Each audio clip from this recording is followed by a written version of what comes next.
আসসালামু আলাইকুম সবাইকে, কেমন আছেন সবাই? আলহামদুলিল্লাহ আমরা ভালো আছি। চলে এলাম নতুন আরেকটি ভিডিও নিয়ে। আশা করছি আপনাদের কাছে ভালো লাগবে, আর ভালো লেগে থাকলে লাইক কমেন্ট শেয়ার করবেন। আশা করছি পুরো ভিডিওটির সাথেই থাকবেন। আজকের ভিডিওটি কিন্তু সকাল থেকেই শুরু করছি। এখন বাজে সকাল 7টা, আর আমি আজকে সকালে রুটির সাথে আলু ভাজিও করছি। প্রতিদিন কিন্তু আলু ভাজিটা করি না, কারণ তরকারি থাকে।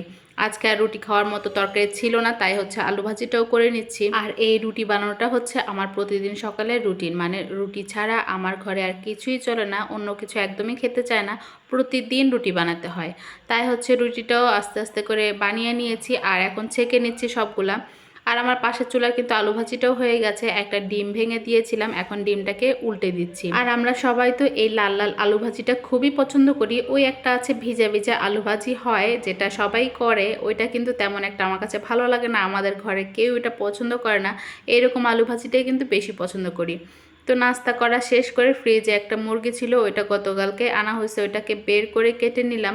এখন যতটুকু রান্না করব ওইটাই নিয়ে নিচ্ছি, বাকিগুলো হচ্ছে বক্সে ভরে তারপর ফ্রিজে রেখে দিব। আর আজকে যেহেতু আলু দিয়ে মুরগির মাংস রান্না করব, তো আমি তো আর মুরগির মাংসটা খাবো না। আমার কাছে মাংসের তরকারি একদমই ভালো লাগে না।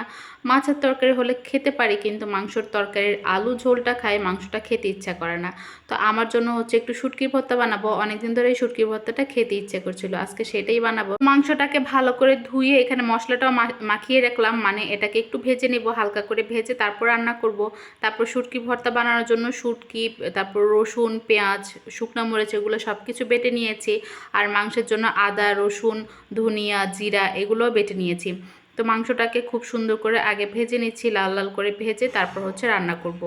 তো এখানে কিন্তু আমি মশলাটাও কষিয়ে নিচ্ছি। একপাশে মাংসটা ভাজা করছি, আর একপাশে কষিয়ে নিলাম মশলা। এখন হচ্ছে এটার মধ্যে আলু দিয়ে আলুটাকে বেশ কিছুক্ষণ কষিয়ে নিয়েছি।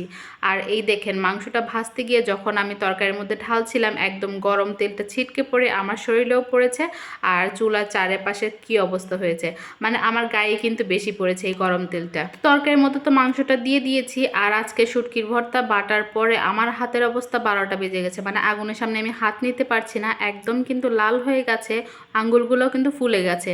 মানে যেহেতু আমি শুকনো মরিচ বেটেছি, তো মরিচটা এতটা ঝাল ছিল, আমার হাতটা কিন্তু একদম জ্বালা পোড়া শুরু করেছে, মানে আগুনের সামনে নিলেই জ্বালা পোড়া করছে।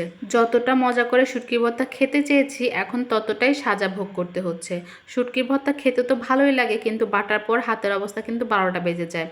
তো এই বাটা মশলাটা এখন তেলের মধ্যে দিয়ে দিলাম। অনেকটাই ছিটকে ছিটকে গায়ে আসছিল, একটু লবণ দিয়ে অনেক দূর থেকে নাড়াচাড়া করছিলাম। আর এখানে কিন্তু চাপা শুটকি, পেঁয়াজ, রসুন আর হচ্ছে শুকনো মরিচ বাটা আছে।